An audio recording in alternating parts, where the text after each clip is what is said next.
अस्सलाम वालेकुम। सबसे पहले थैंक यू वेरी मच। बहुत अच्छा रिस्पांस दिया आप लोगों ने। सवाल आता है कुछ कॉमन सा सवाल कि मैं वीए को क्या सैलरी दूँ या मैं वीए को किस तरह हायर करूँ। हमारे प्यारे प्यारे वीएस का मसला ये है, 4 दिन काम करते हैं, फिर वो कमिटमेंट नाम की चीज़ नहीं है। जाहिर सी बात है, फैमिली के भी प्रेशर होंगे, स्कूल ट्यूशन भी जाना होता है, हेलो हेलो भी होती है, बहुत सारे मामला आते हैं, यंगस्टर्स हैं। एनीवेज, शॉर्ट एंड सिंपल, वीए कैसे हायर करूं। सबसे पहला सवाल मेरा ये है, क्या ज़रूरी है आपको दराज पे ही अकाउंट खोलना? क्योंकि ये भी एक कॉमन क्वेश्चन आया है मेरे पास कि दराज पे मैं स्टोर तो खोलना चाहता हूँ। अब कोई बड़े शहर से 500 किलोमीटर, 200 किलोमीटर, 300 किलोमीटर दूर बैठा हुआ है, तो मैं दराज पे क्या बेचूं? भाई आप कुछ भी नहीं बेच सकते। वजह, क्योंकि आपको अपने शहर में बेचने के लिए भी जाकर बड़े शहर से ख़रीदना पड़ता है। तो आप दराज पे कैसे बेचोगे? सबसे पहले इस पॉइंट को क्लियर कर लो कि ऑनलाइन प्लेटफॉर्म या ऑनलाइन मार्केट प्लेस, कोई भी ऑनलाइन का बिजनेस है, उसका जो बेसिक, क्या कहना है, जुज, बेसिक जुज जो है ना, बेसिक इंग्रेडिएंट, वो ये है कि वो ऑल पाकिस्तान मार्केट है ना। मतलब अब आप एक दुकान खोलते हो, फिर 5 किलोमीटर के रेडियस के अंदर आपका एक कस्टमर आ जाता है। मतलब मैं अभी एम ए जेना रोड पे रहता हूँ, या हमारे एम ए जेना रोड पर एक बड़ी सी मार्केट है, तो या तो वो होलसेल नहीं है, एक नॉर्मल सी स्टोर है, तो भाई इलाके का दुकानदार, मतलब इलाके का बायर आ जाएगा या रिहायशी आ जाएगा, रेजिडेंट्स एरिया का आसपास में सराउंडिंग के तीर मारोगे। भाई तुम कोई बहुत ही यूनिक प्रोडक्ट बेच रहे हो ना, तो भाई 5 किलोमीटर के रेडियस से ज़्यादा कोई नहीं आएगा। मतलब कोई 5 किलोमीटर दूर से चलकर तुम्हारे पास आ जाएगा, 6 किलोमीटर पे नहीं आएगा, वो उधर कन्वर्ट हो जाएगा। क्योंकि एक ही प्रोडक्ट हर 5 किलोमीटर, 4 किलोमीटर, 3 किलोमीटर के बाद मिल जाती है। ऐसा नहीं है कि यार कराची जैसे 3 करोड़ आबादी के शहर में भी वो चीज़ अवेलेबल ना हो। किसी छोटे शहर में बैठे हो भाई, ऑनलाइन पे जाओ ही मत। टारगेट ये रखो कि भाई जो चीज़ मुझे बड़े शहर से मिलती है वो सिर्फ मैं अपने छोटे शहर में ही बेच लूँ ना, ये छोटे छोटे दुकानदारों को डिलीवर कर दूँ, वही बहुत है। ऑनलाइन बिजनेस हर बंदे के लिए नहीं है। उसका रीज़न सिर्फ इतना सा है कि आपके पास जब ख़रीदने की सेटिंग ही नहीं है, यानी आप एक मेन मार्केट के होलसेलर से फाइट कर ही नहीं सकते, तो आप सेल किस तरह करोगे? या मेन मार्केट के या मेन सिटी के बायर से अगर आप फाइट ही नहीं कर सकते, कम्पिटिट ही नहीं कर सकते, तो आप कैसे सेल करोगे? तो आप ये छोड़ दो कि यार मैं एक फला छोटे से शहर से बिलोंग करता हूँ, मैं दराज पे काम करना चाहता हूँ, फ़ायदा नहीं है। मैं फेसबुक पे सेल करना चाहता हूँ, नहीं। आप लोगों के लिए फिर इंपोर्ट ही बनती है या फिर मैन्युफैक्चरिंग बनती है। सबसे पहला ये पॉइंट क्लियर करो कि यार आप लोगों को अपने शहर के अंदर जो है ना, जो अवेलेबिलिटी है, जैसे फॉर सपोज मुल्तानी हलवा मशहूर है, तो भाई मुल्तान का आदमी अगर मुल्तानी हलवा बेचता है ना, तो भाई बेच सकता है। बावलपुर का बंदा या बावल नगर का या साहिवाल के सराउंडिंग का बंदा अगर देसी घी, देसी मक्खन, चीज़, चेडर चीज़, मोज़रेला चीज़, ये सारी चीज़ें बेचता है ना भाई, बेच सकता है, क्योंकि पंजाब है, वहाँ पे ये सारी चीज़ें मिल रही हैं, प्रोडक्शन है। लेकिन कराची का आदमी अगर देसी घी बेचता है, तो उसको ये सोचना होगा कि भाई ये बावलपुर से पहले मंगवाना है, इसके बाद मुझे ऑनलाइन सेल करना है। बावलपुर से ख़रीदने, मेरे पास बावलपुर का कस्टमर आएगा ही नहीं। क्यों? क्योंकि वो तो घर के नीचे से ले लेगा, समझ लो। तो प्रोडक्ट हमेशा ऐसी चूज़ करो कि आपको पता हो कि कस्टमर जानता है इसका प्राइस, इसके बावजूद आपसे ख़रीदेगा। टाइम इंपॉर्टेंस रखता है, टाइम इज़ मनी। हर आदमी टाइम कैलकुलेट करता है। अब वो दौर नहीं रहा कि आदमी बोले कि यार 5 किलोमीटर दूर 50 रुपये सस्ती मिल रही है, तो मैं ऑल दी वे 5 किलोमीटर दूर जाऊँ। शहर का ट्रैफिक बहुत बढ़ गया है, लोगों के पास काम बहुत है, दिन के घंटे 24 ही हैं, लेकिन अब 24 घंटों में काम 25 घंटे का करना है, समझ रहे हो? तो एक तो ये पॉइंट। अच्छा, वही वीए कैसे रखूँ मैं? तो भाई आपके पास 2-3 ऑप्शन होते हैं। एक, दराज पे बात करते हैं, अभी थोड़े दिन अभी मज़ीद दराज पे काम करेंगे, अपन बात करेंगे, इसके बाद मैं और बिजनेसेस पे जाऊंगा। फ़िलहाल दराज पे तो बात यह है कि भाई देखो 3-4 मॉडल है दराज पे काम करने के। एक है बाबा साहब वाला कि 1 प्रोडक्ट, 2 प्रोडक्ट, 3 प्रोडक्ट, मैं फॉलो करता हूँ, स्ट्रिक्टली फॉलो करता हूँ। ये उन लोगों के लिए है जिनका अपना कोई बिजनेस नहीं है, ठीक है, उन्होंने एक स्टार्टअप लेना है, उनको साइड इनकम पे काम करना है, वो कर सकते हैं। 1 प्रोडक्ट, 2 प्रोडक्ट, 3 प्रोडक्ट कर लो, थोड़ी सी इन्वेस्टमेंट के अंदर थोड़ा सा काम करके घर चलाने वाली बात है। ये पॉकेट मनी तो निकल सकती है, घर नहीं चलेगा, ठीक है। तो दूसरा ऑप्शन ये होता है कि भाई एक आदमी की दुकान है, उसको उसको कंसीडर ही नहीं है कि भाई उसका क्या कितने में बिक रहा है, उसने बस बेची जा बेची जा बेची जा, ये ज़्यादा दिन इनकी लाइफ नहीं है। पुराने दौर में 4-5 साल पहले जो लगे हुए थे, लेकिन आराम आराम से पॉलिसी स्ट्रिक्ट होती जा रही है और गिरता जाएगा। क्योंकि देखो Daraz is converting into B2C, business to customer, ठीक है ना। तो ये बिजनेस टू कस्टमर पे जा रहे हैं। होलसेलर के लिए, होलसेलर को जो है ना बाजार की तरफ जाना चाहिए। बाजार भी एक वेबसाइट है जहाँ पर सिर्फ होलसेल होती है।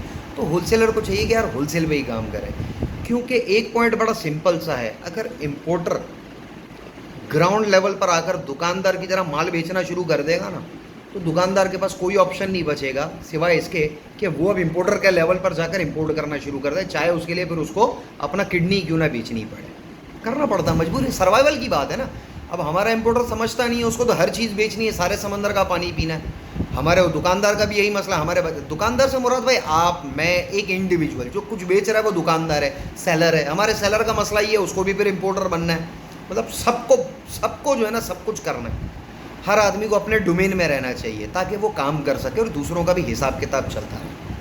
नहीं, सब अपने डोमेन से बाहर काम करेंगे, अपना काम छोड़ के सबका काम करना है, सबके धंधे में टांग अड़ानी है, उंगली फंसानी है। मिजाज है हम लोगों का। भाई पैसे वाला बनने का शौक हर किसी को होता है, मैं मना नहीं कर रहा, लेकिन इसके तरीके कार होता है। आप 5 साल 10 साल का गोल लेकर चलो, समझ में आती है। 10 साल का लिख कर रखोगे, मैं 10 साल के अंदर मैं फला स्टेज तक पहुँचूंगा, नहीं, पहले दिन इम्पोर्टर बनना है भाई। धंधे पे तो मार्केट में तो देखना ही नहीं है, ये कोई हमारे लिए काम है। हमको तो सलंग इंजीनियर बनना है, मैट्रिक तो करनी ही नहीं है। एनीवेज, तो भाई दूसरा मॉडल ये है कि भाई एक दुकानदार है, उसके पास भर के इन्वेंट्री पड़ी हुई है, उसके पास हर आइटम पड़ा हुआ, उसको ऑफलाइन भी बिक रहा है।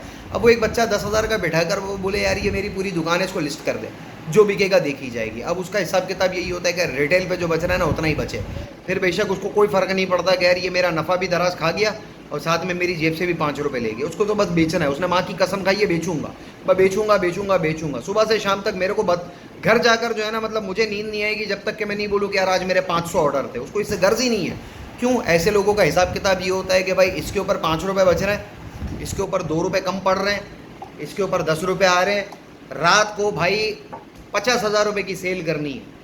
नेट कैलकुलेशन ये है कि भाई 50,000 रुपये की सेल करनी है, मेरी मूड़ी है 10 लाख रुपए, महीने के आखिर में वो 10 लाख के ऊपर जितना है सब मेरा नफा। उसको गर्ज ही नहीं, वो कैलकुलेट ही नहीं करता। क्यों?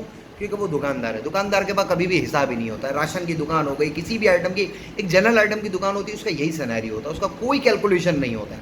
इस तरह के कामों में कैलकुलेशन होता भी नहीं है। और ये मेरे जैसे ओल्ड स्कूल लोग हैं तो इनको कैलकुलेशन करना भी नहीं होता है कि यार बस बिक रहा है ना, बिकने दे, अल्लाह मालिक है, साल के आखिर में हिसाब करेंगे। साल के आखिर में इनको एहसास हो जाता है कि यार दराज बेकार जाएगा, बंद करो स्टोर। ये बॉदर भी नहीं करते। इनको दराज को स्ट्राइक मार देते तो बोलते हैं अपने को क्या है यार, बंद करो, दूसरा खोल लेंगे।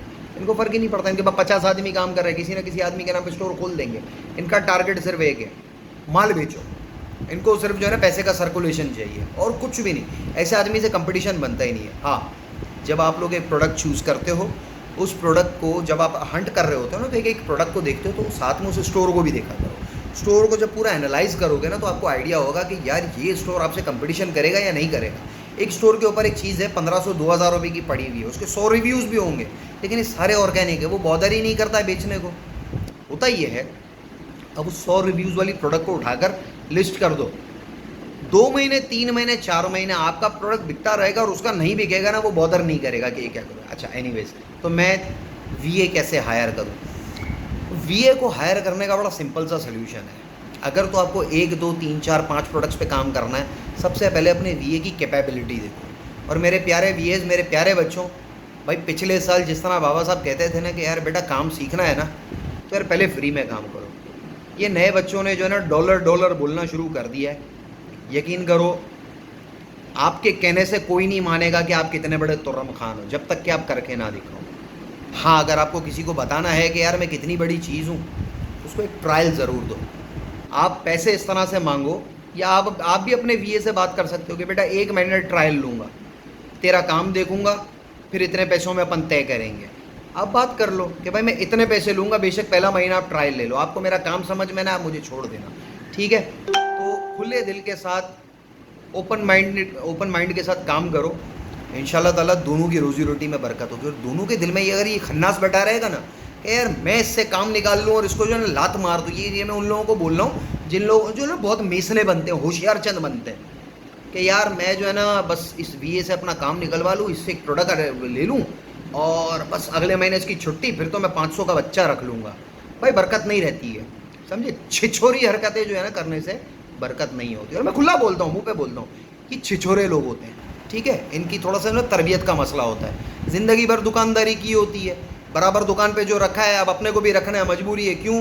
क्योंकि यार ये असल में एक कस्टमर आके लेता है ना, तो यार मेरा ये भी बिक जाता है, समझ रहे हो। तो इस चक्कर में दुकानदार का माइंडसेट क्या होता है कि यार मैं ये भी रखना शुरू कर दूँ, भले इसमें नफ़ा नहीं हो। क्यों? क्योंकि ये आइटम जो है ना मेरे बराबर दुकान पे पड़ी हुई है, और वो लेने के चक्कर में जो ना मेरा घर ये भी वहीं से ले लेता है। अब मज़े की बात ये है कि वो बराबर वाला इस पर तो कमा रहा है, इस पर नहीं कमा रहा। अब दोनों दुकानदारों को दोनों चीज़ें रखनी है। अखलाक पे कभी भी कोई भी ध्यान ही नहीं देता है, तरबियत पे कभी कोई ध्यान ही नहीं देता है। क्यों? सारे दुकानदार एक जैसे नहीं है ना भाई, 90% लोग अच्छे भी हैं, लेकिन ये 10 छिछोरे होते हैं ना, इनके चक्कर में यही हाल होता है। अच्छा, दूसरा पॉइंट ये है कि यार देखो, मेरे बाप ने नहीं सिखाया कभी कि किसी की दुकान पे जाकर ग्राहक का ऐसे हाथ पकड़ के जो है ना मैं ले जाऊं कि इससे 5 रुपये कम में तो मेरे से ले लो। तो दूसरे की दुकान पे जाके धमाल करना मेरे बाप ने नहीं सिखाया ना, तो इस वजह से मैं किसी की दुकान पे जाके धमाल नहीं करता। मेरा सिंपल कैलकुलेशन ये होता है, मेरा कंपटीशन नहीं है, कंपटीशन मेरा सिर्फ अपने आप से है। इस मामले में खुद को सुल्तान कंसीडर कर लो, वो फिल्मों से कुछ सीखा करो। एनीवेज, घूम फिर के फिर वही बात, वीए को सैलरी क्या दूँ भाई? वीए 5,000 में भी मिलेगा, 25,000 रुपये में भी नहीं मिलेगा। एक बच्चा जो कहता है कि मैं अमेज़ॉन का चीता, उसको बताओ बेटा अमेज़ॉन और दराज में फ़र्क है। अभी दराज पे काम करना है कि अमेज़ॉन पे करना है? अमेज़ॉन पे करना है, जा भाई उससे डॉलर में पैसे ले, ठीक है। दराज पे काम करना है तो पीकेआर में बात कर। पीकेआर में भाई वीएस के लिए एडवाइस है, सजेशन है, ब्रदरली, बड़े भाइयों की तरह, छोटे भाइयों की तरह जो सर्विसेज दे रहा है उसके लिए सिंपल एडवाइस है भाई, 1 महीना फ्री ट्रायल दे दो, तुम्हारे अंदर कैपेबिलिटी होगी, क्वालिटी होगी ना, बंदा मुंह मांगे पैसे देगा। और ये नए नए दुकानदारों से गुजारिश है कि वीए को जज करो उसकी सर्विसेज के साथ, निचोड़ो मत। वो भी बच्चे हैं, बेशक तुम 10,000 सैलरी ना दो, लेकिन यार 5,000 रुपये तो एटलीस्ट दो। अब लोगों के ध्यान में मालूम है क्या होता है कि यार मैं इसको परसेंटेज पे रखूंगा तो ये 4 लोगों के साथ पार्टनरशिप कर लेगा। भाई तनख्वाह पे भी रखोगे तो वो 4 लोगों के साथ तनख्वाह पे बैठ जाएगा। खुले दिल से बात कर लो, बोलो बेटा 5,000 रुपये दूंगा, दिन के 3 घंटे तू मेरे अकाउंट को देगा, इसके बाद 21 घंटे तेरे, मैं 10,000 रुपये दूंगा, दिन के इतने घंटे देगा, ये सर्विसेज देगा। पहले से बात कर लो। हर आदमी एक दूसरे पे कंधे पे बंदूक डाल रहा होता है, यार आप बताओ आप बताओ आप बताओ आप बताओ। अच्छा भाई कर लेंगे के चक्कर में कुछ भी नहीं होता। बच्चा कर लेंगे के चक्कर, अच्छा एक कुछ बच्चे ऐसे भी है बेचारे जान मार देते हैं, घुस जाते हैं, सीख जाते हैं, उनको बस कुछ छिछोरे लोग जो है ना फिर कटा देते हैं, लेकिन वो बच्चे आगे बढ़ जाते हैं। तुम लोग अभी भी अपने स्टोर लेकर बैठे हुए ही होते हो कि यार मुझे तो ढंग का वीए ही नहीं मिलता। कहाँ से मिलेगा? नीयत साफ रखोगे तो काम भी मिलेगा। बाकी भाई यूजुअली मुझसे अगर लोग पूछते हैं तो मैं क्लियर कट बोलता हूँ, भाई 10,000 रुपये सैलरी दो, 10% प्रॉफिट मार्जिन दे दो, मतलब भागीदारी कर लो। अच्छा मेरे पास वीए आते हैं यार, हम सैलरी क्या लें?